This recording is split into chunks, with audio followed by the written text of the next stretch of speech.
Good morning, good afternoon, because we're literally a minute from 12 o'clock on Friday, 7th of May, going live, talking to you guys about the latest announcements that immigration has made this morning. My name is Arunima, for those of you that don't know me, and I'm being joined by Zinnia. We both full licensed senior advisors working in the immigration space for many, many years. I will let people join in because I know there's a lot of interest registered for the event today. But I think I just want to set the scene and just tell you what the webinar that immigration did this morning covered. So immigration had a webinar for advisors and lawyers, and then followed that by a webinar for employers and recruiters. And during the webinar, they have talked about accreditation, the new accreditation for employers that's going to come out. We do not have announcements around SMC. So if you guys are joining in, wondering what's happening in the SMC space, we don't have any further announcements on that. We do know that SMC is going to stay, so that's good. What it's going to look like, we don't know that yet. What immigration has advised today is exact timelines. So that's what we are really hoping to give you the information so that you guys can plan. And if and you can work with your employers to actually work towards the accreditation program. So yeah, I'm just going to give it another minute because it's 12:01. I see that people are rapidly joining in. Guys, while I'm waiting for people to join in, I just wanted to let you know that it was quite good to see the webinar today because actually all of the information that immigration shared, apart from the timelines in there, is information that we've been working with employers already. This was out in the cabinet papers when the changes were first announced in 2019. So we have been working with employers to get them ready to apply for whichever kind of accreditation if their business needs it. So I think we'll just jump straight into this. And yeah, we've got a pretty tight schedule. So I think just to set the scene very quickly, for those of you that don't understand accreditation, we'll just tell you very quickly what it means for your employers. I understand there's a lot of individual clients that are joining in and not so much the employers, but we want to give you enough information so you can actually take this back to your employers. We do also have a newsletter that's going to go out later today, and that is actually going to have a summary of these changes. So you can subscribe to our newsletter so that you can get that, and then you can share it with your employer, or your employers can contact us and we can give them that information. So Zinnia, just tell people very quickly, what does this new accreditation model mean for employers? So the new accreditation model is like a check. So there's accreditation right now as well. And the new model is similar to that, but there's going to be different types of accreditations. So what it essentially means is that before an employer can support a work visa, they will need to be accredited. It is mandatory. It will be required for when the employer has to support the work visa application. You will not be able to submit the work visa application unless the employer has been pre-approved by immigration, and this pre-approval is called accreditation. That is what accreditation actually means. I am quite keen to get into the timelines and everything as to when these new policies come out. Before we get into the actual process of the policy, I will just reiterate, Arunima said it already, but based on the questions that are coming through, this is not an SMC announcement, and this is not an announcement regarding border. This has got nothing to do with border. So back to the timelines. Now, we have received information, and this was probably the most critical part coming out of the webinar. The timelines have been announced as to when the current system phases out and when the new system comes in. It is over a period of time. So here are the dates. Just to pause there for a quick second. So guys, just to give you a little bit of understanding on what this means, accreditation, as we know today, if an employee is accredited and they pay their staff 80K for the year, they can go on to a talent pathway. That's what we know today. The new world, even though the word accreditation carries on, is actually going to be quite different. It's got nothing to do with the 80K. It looks completely different. So just so you guys know that, because we get that question repeatedly. Now, there's going to be a time frame when the current policy stops and then the new window opens for employers to start applying. So Zinnia, over to you. When can people keep applying for current accreditation? When does that stop? Okay, so I'm just going to slow down here a little bit because so that people can take it in. First timeline is 30th June 2021. on that day, no current accreditation applications for employers, that will be the last day they can submit it. So from that day onwards, no further applications could be submitted for current accreditation. A lot of people sitting here, yeah. Just on that point, guys, so if you do have an employer that wants to get into the current accreditation because of whatever reasons, and we can work with you then, the deadline to apply for that is the 30th of June. After that, immigration is not going to be accepting anything under the current model. Now, this is employer accreditations. The next deadline is late September 2021. We do not have an exact date. It is late September 2021. And this is when the accreditation under the new system will open. So applications, employers can submit applications under the new accreditation scheme from late September 2021. There could be standard accreditation or high volume. I'll come to that later in the session. That's your second deadline. Your third deadline and your most critical deadline is 31st October 2021. What happens on that day? That is the last day essential skills, talent accredited employer work visa, and long-term skill shortage work visa can be submitted. After that day, after 31st October 2021, you will no longer be able to submit essential skills or talent work visa applications.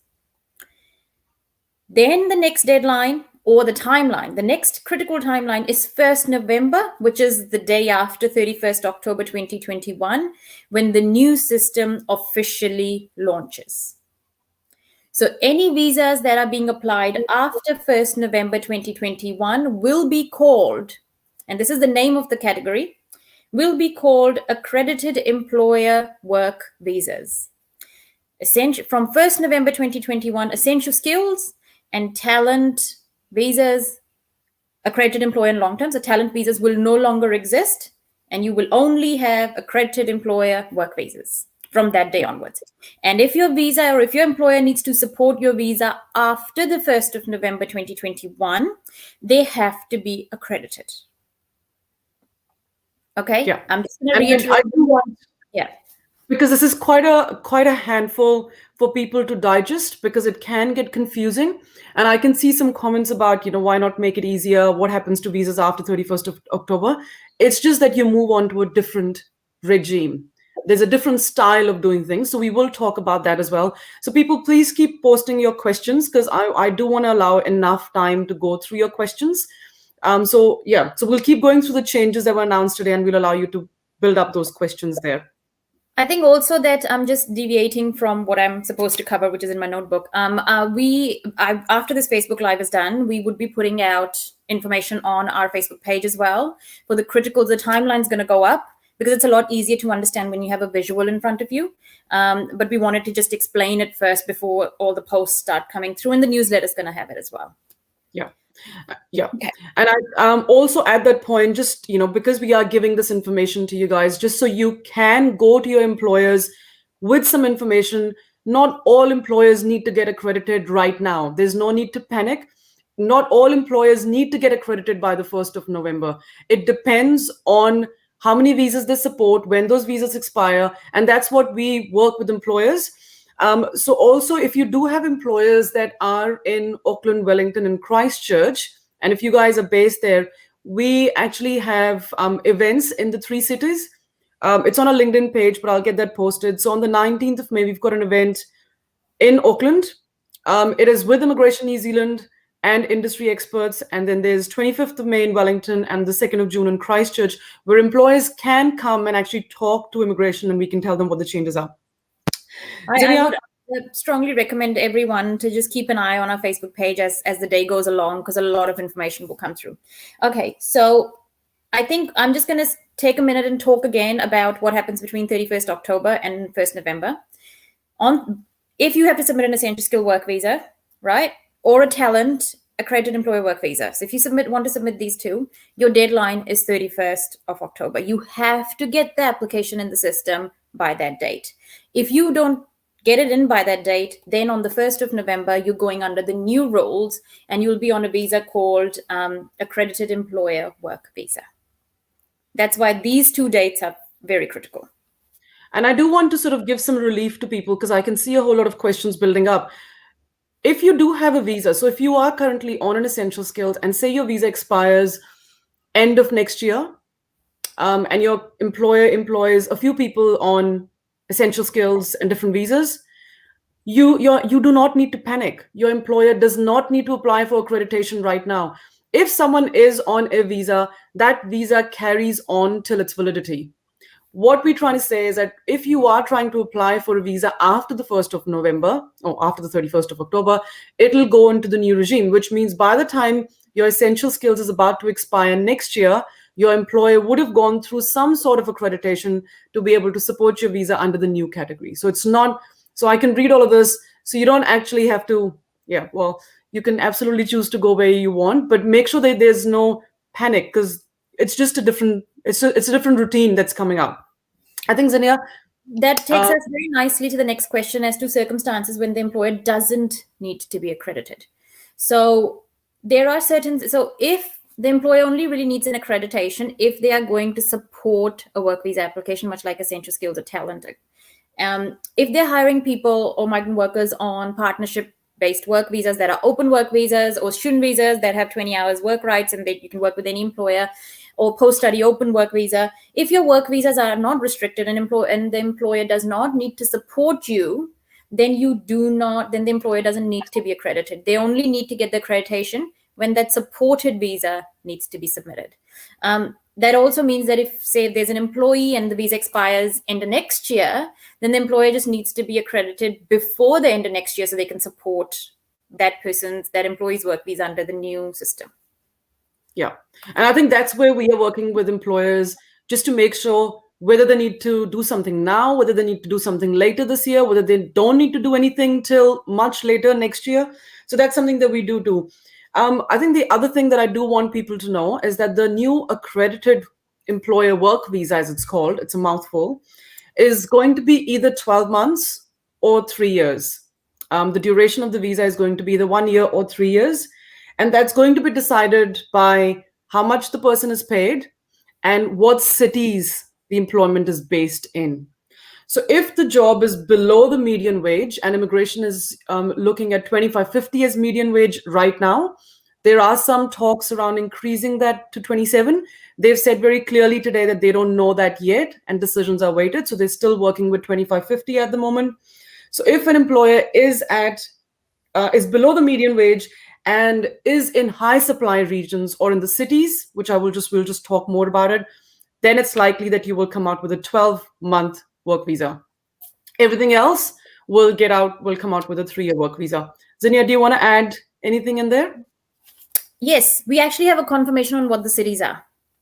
So anyone who is within the cities will be subject to a labor market check.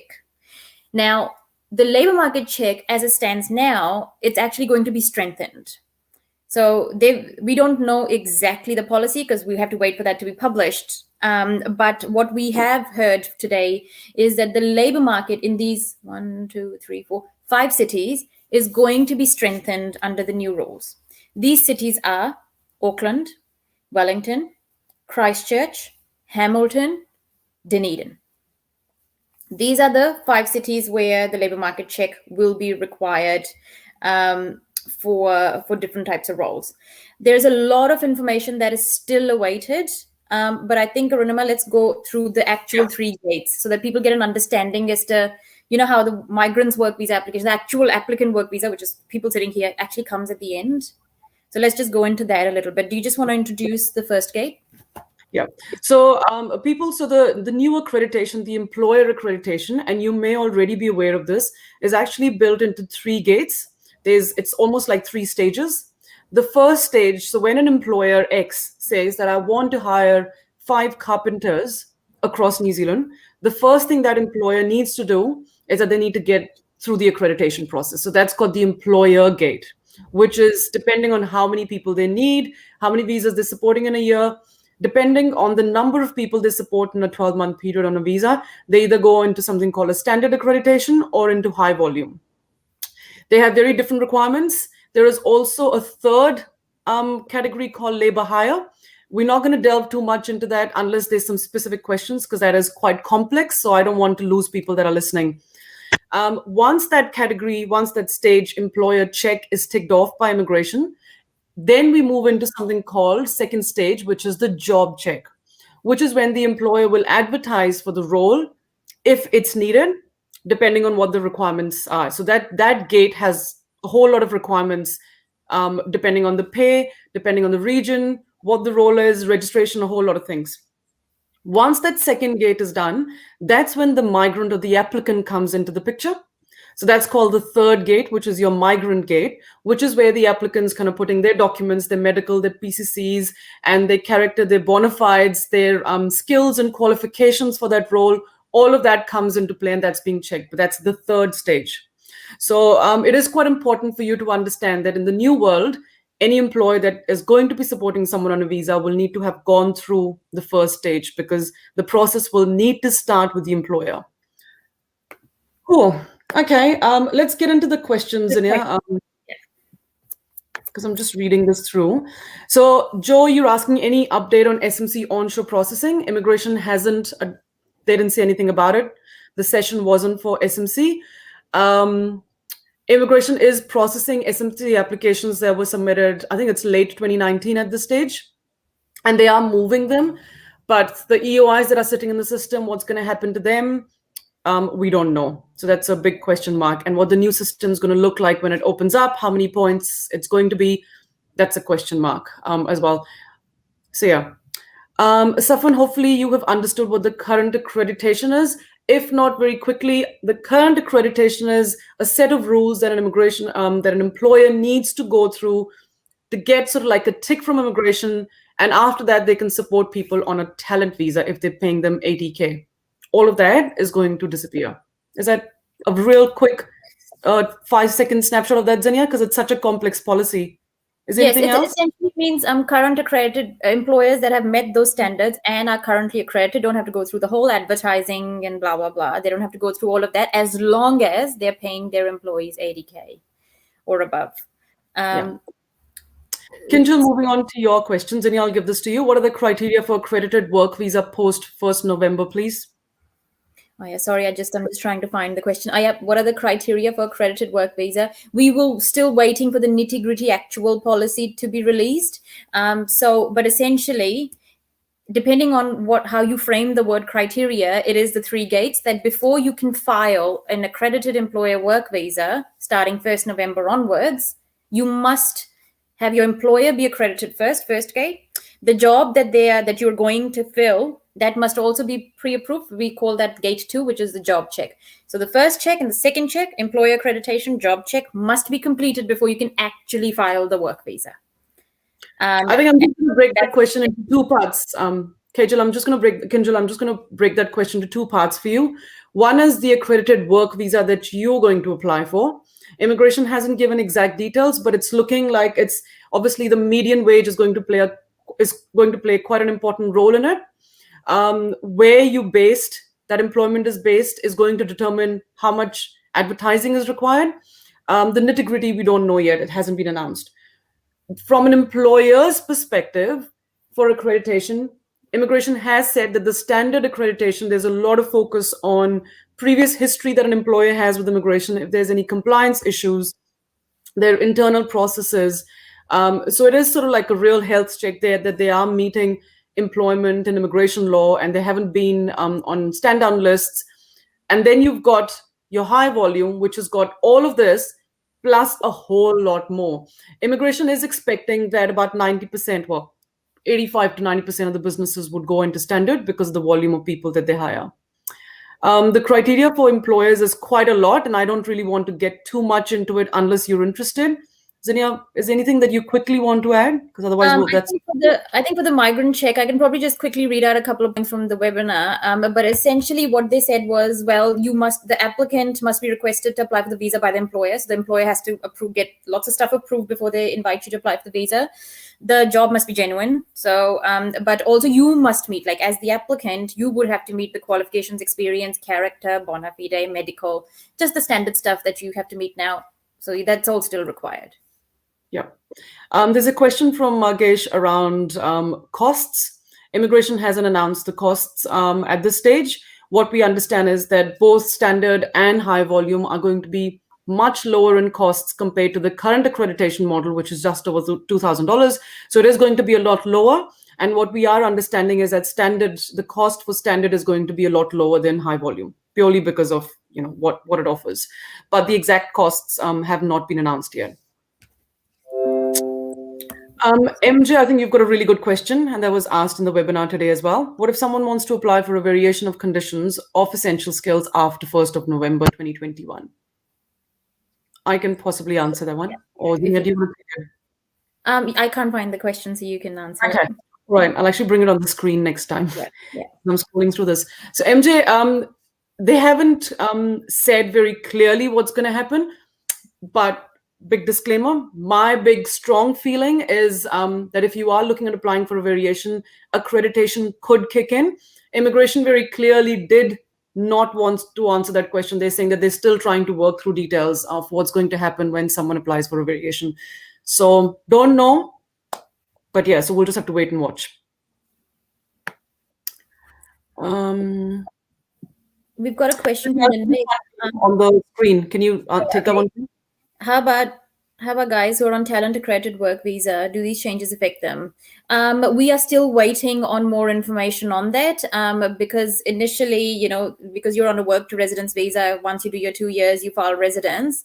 But I think in the webinar today, Runima, correct me if I'm wrong, they did say that it's still something being worked through at this stage, and the announcements are expected very shortly on that. Yeah. So immigration, I think the question was asked quite a few times around what happens to people. Is their pathway still going to be safe? And they did not want to say a yes openly. Our expectation was that it would be safe, but clearly they didn't say it. So we'll just have to wait and watch. So Paramjeet, can anyone apply for accredited visa after essential work visa finish? So what basically happens is once your essential skills finishes, and if it finishes after the 31st of October, any visa that you apply for renewal, the next visa goes into the new policy, because by then essential skills will not exist. So you will have to go for the accredited work visa scheme. And then your employer will need to be accredited by then. So guys, we're very happy to take individual consultations. We are offering them. So we do understand this is quite a lot to get through. But so, we just want to make sure that there is no panic. So please just ask questions and we will come back to the question that we are not able to answer. Because there's a question here from Linda. He says, I'm an employer. Can you explain to me what is an accredited employer? I think that we'll probably have to contact us, because we can't, it's just too much detail to go through in just a 45-minute session. Yeah. Ninda, we will actually individually contact you for that. So we're just going to sift through the questions. And just quickly, please. I'm working about SMC. Is there any chance a new policy will be published and reopen EOI? We don't have any info on SMC. The immigration clearly outlined at the beginning this wasn't an SMC webinar. Can we apply for talent accredited employer visa if employer is already accredited at the moment, and also if all other requirements are met? If the employer is already accredited, you have to be getting 80K on 40 hours. And then, you can. But there is a deadline on that, and the deadline is 31st October. So you must apply before then. Post-study work visa holders need accreditation. No work visa holders needed accreditation. Their employers need accreditation. But in the case of a post-study work visa, that's fine. It's not within the scheme. These are for employment-specific visas. So what happens if you are only eligible to apply for residency on 1st November, exactly through talent visa? Would you then still fall on the old criteria when applying for a new visa in 6 months' time after that? This Arima, you can take that one. Yeah, so this is exactly what I just mentioned. So this exact question, Carla, was asked in the webinar today.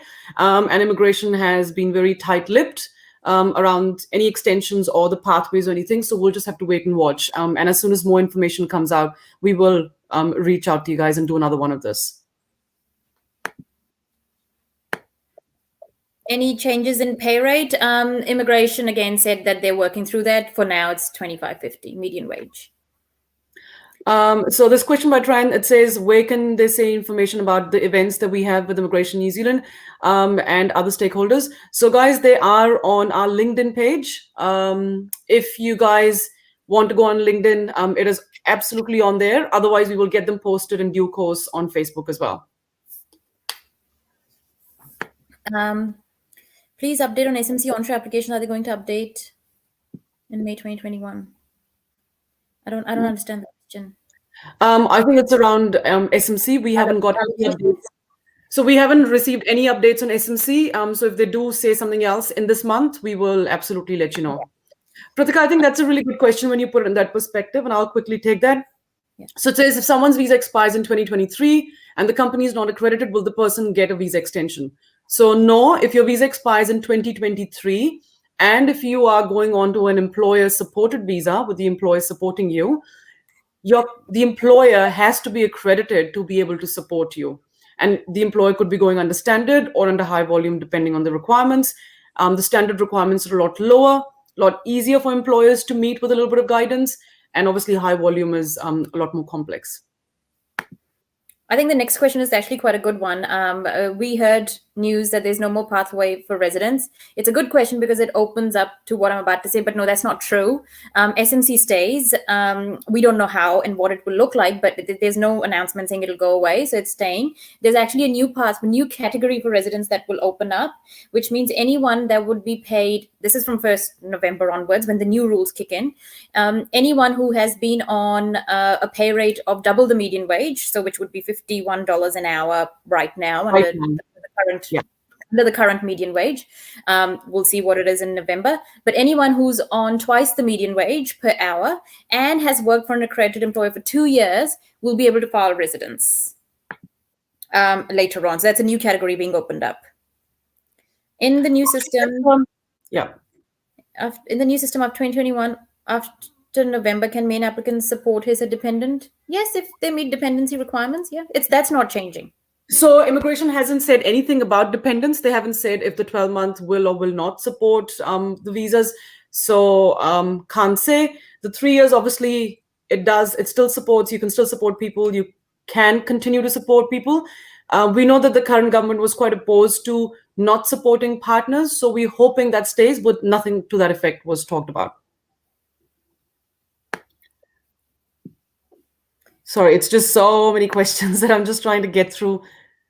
Okay, Zania, take this one for me, please. How about employees who are on current work to residence work visa? Do these changes affect them? That's the same question. We have covered that like about 3-4 times by now. We think that, yeah, it is likely that they would retain, but immigration did say that they are still working through those details. Announcements expected shortly, so you just kind of have to watch this space. What if someone gets a 3-year visa under accredited employer and accreditation is for 1 year? Does he need to apply for accreditation again to support the same guy who got the 3 years visa before? So he would say that once the 3 years are up, I would assume so, because 3 years later, if this policy is in force and if this government's in force and everything still is how it's going to be on 1st of November, then yeah, your employer would need to be accredited. But yeah. And I can possibly talk a bit more into this, Navneet, for those of you that are curious. The way the accreditation model is planned and is going to be implemented, for standard and high volume, the employers first get accredited for 12 months. And then after that, they can go on for a 24-month accreditation. It is expected that any employer post 1st of November 2021, if they're looking at supporting someone on a visa, will need to be accredited full stop. So whether that's a renewal for you eventually, or if it's going to be a new visa, the policies remain the same. I think Vanessa's question is really good. I would want to take that. I'm still getting through it. I'm scrolling them through in the. Zania, do you want to say quickly? How much time accreditation process will take, and what about the charges? Don't know. Hasn't been announced yet as to how long it would take in the new policy and what the charges would be. So just very quickly on the time frame, though, immigration has said that they are going to try and move them quickly because they're opening them from late September. So they're only allowing just under 2 months for employers that need to be accredited to get accredited. So we would expect that it will move faster. Sorry, Zania, if you want to put Vanessa's question on this, I've got it. There you go. You got it? Because I've lost it now. Oh, yeah. Do you have to earn 80K only after 31st or even before you need to renew your work to residence visa? Okay, so the work to residence visa concept is only valid till the 31st.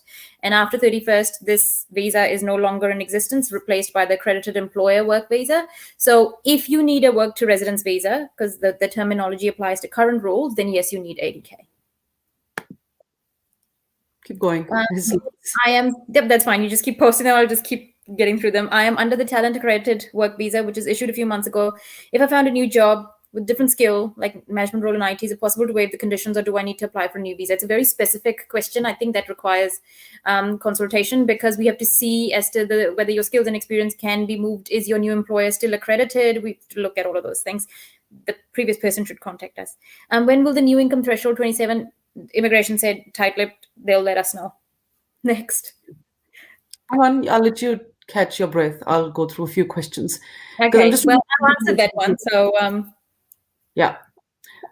Have you done the long-term skill shortage visa? I clubbed it with talent. So talent has two types that are going away: accredited employer work visa and long-term skill shortage. If you need to submit one of those, you have to submit by 31st October because after that category closes. Nandini, I'll just quickly answer your question. So if your company is accredited before the 30th of June, they go into the current scheme. That scheme will not be in existence after the 30th of June.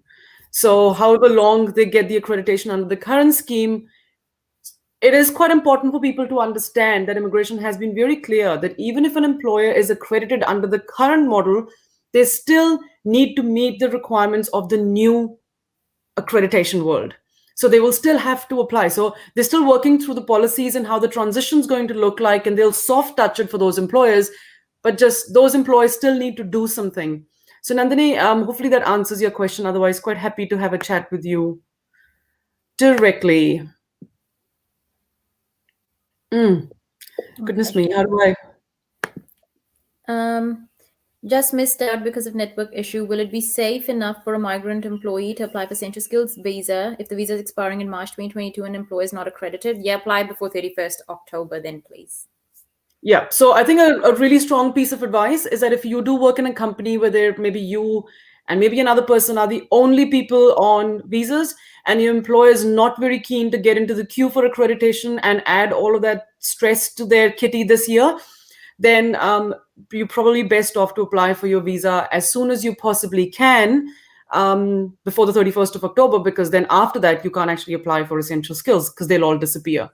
So I think we've already seen that there's a lot of people that are applying for visas much ahead of the expiry date because they just want to avoid all of this mess, and especially if the employers are not that keen to get through the system straight away.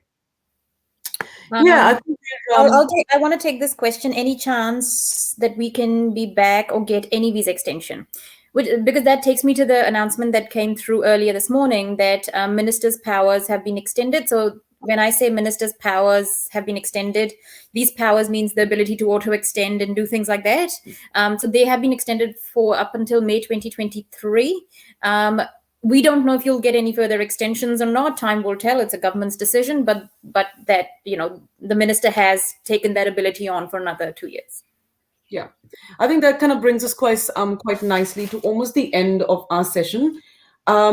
Just a few wrapping, and if there's some extra questions that can build up in that time, that's fine because we've covered most of the topics.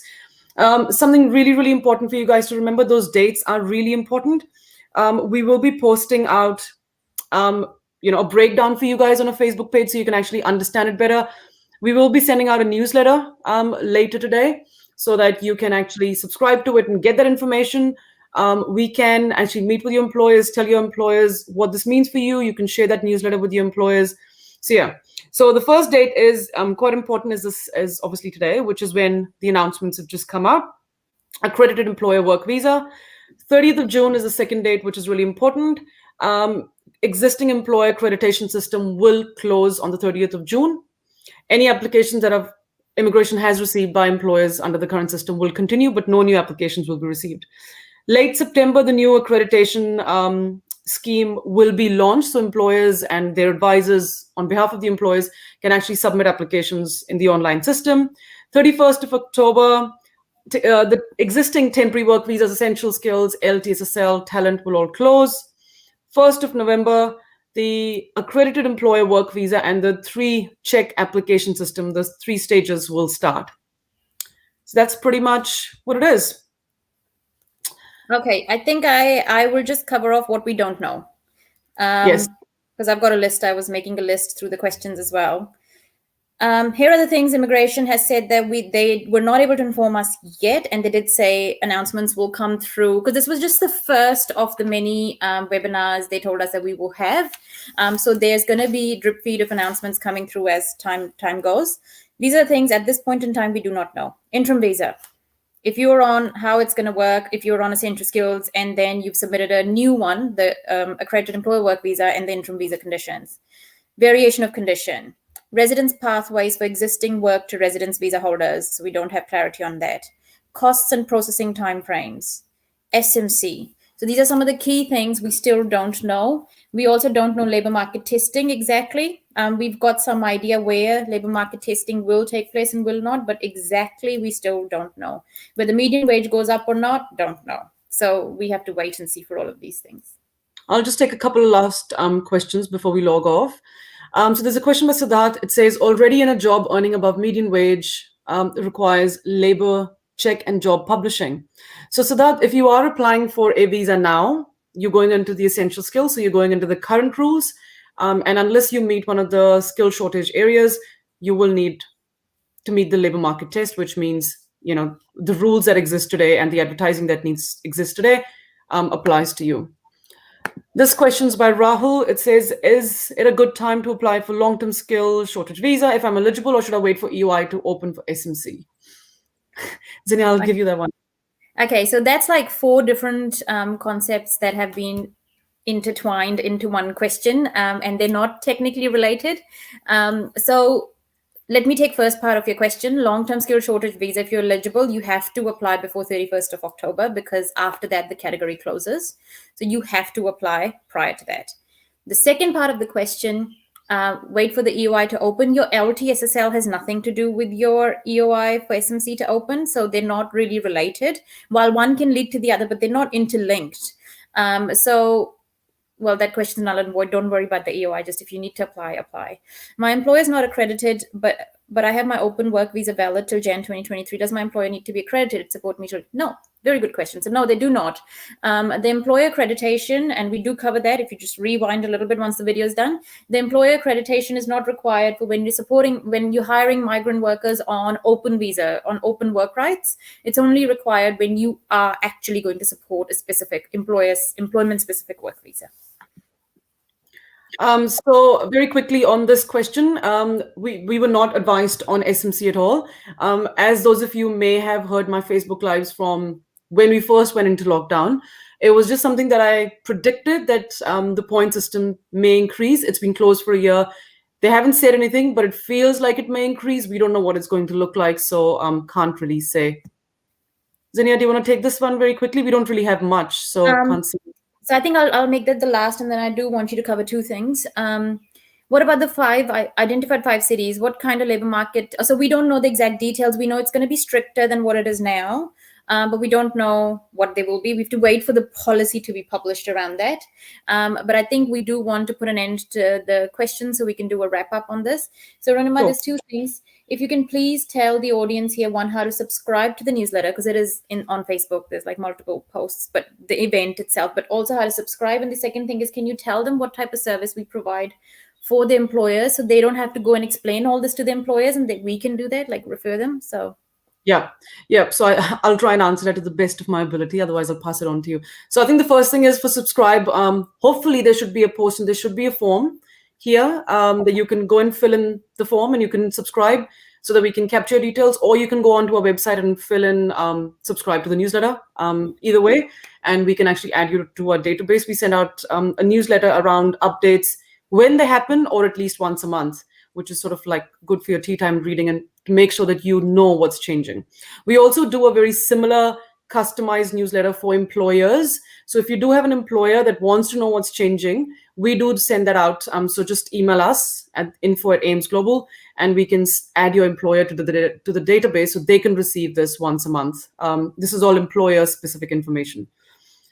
The second thing was we do work with employers. In fact, we've been very actively working with employers for over the last year. We've been talking to employers to assess the businesses, to see whether they need to get accredited, whether they need to start preparing now, or whether they don't need to do anything because it's not going to impact the business because the visas are not expiring for another year. So we provide that service. It's a complimentary consultation that we provide for employers. So if you do have an employer that's super confused, doesn't know what's going on, more than happy to chat to your employer and actually give them an information on the changes and actually provide them customized advice. Then I can't remember what the third one was. There wasn't any. There was just two. So, sorry. It was the event. So you'll find that on our Facebook page as well, and on LinkedIn we've talked about the events that are happening in Auckland, Wellington, and Christchurch. Okay, so I think it's pretty much time to wrap up. I think if I want to leave everyone here just with one message, bear in mind, Arunima and I, because we've got most of the people that are sitting here are actually visa applicants. We don't actually have employers in this Facebook Live session. So we haven't gotten into the details of accreditations. We haven't talked about standard accreditation, high volume, what are the intricacies, when do you go where, the forecasting with your labor, with your recruitment. We haven't done that aspect of it because it's not relevant to the audience here. Because remember, I'll go back to the 3 gates, and when you guys file the visa, you'll be on the 3rd gate because you're the applicant. Prior to that, there's 2 other gates, and while we've talked about them, we haven't gone into too much detail. So I do think it's important that for all the people sitting in the audience that are working in jobs in New Zealand, to go have a chat with your employer and tell them this is going to happen. 31st October and 1st November are those critical timelines to keep in mind. That gives us good 5-6 months to get prepared. And for some people who are hiring more migrant workers, accreditation is not always like a simple process for them. For some, it might get quite difficult. So the time would be a blessing that they've been given. So I would definitely encourage everyone to go have a chat. But don't. There will be definitely some employers that actually don't need to worry now. So I think it's not just one solution. So don't panic. New Zealand is still the place to live. I know there's a lot of comments in there, but yeah, reach out to us if there's anything, and then we'll organize. Thank you, Gurpreet, for organizing this Facebook Live on your page as well. I hope you guys have a good weekend, and yeah, take care and stay safe. We'll speak to you soon.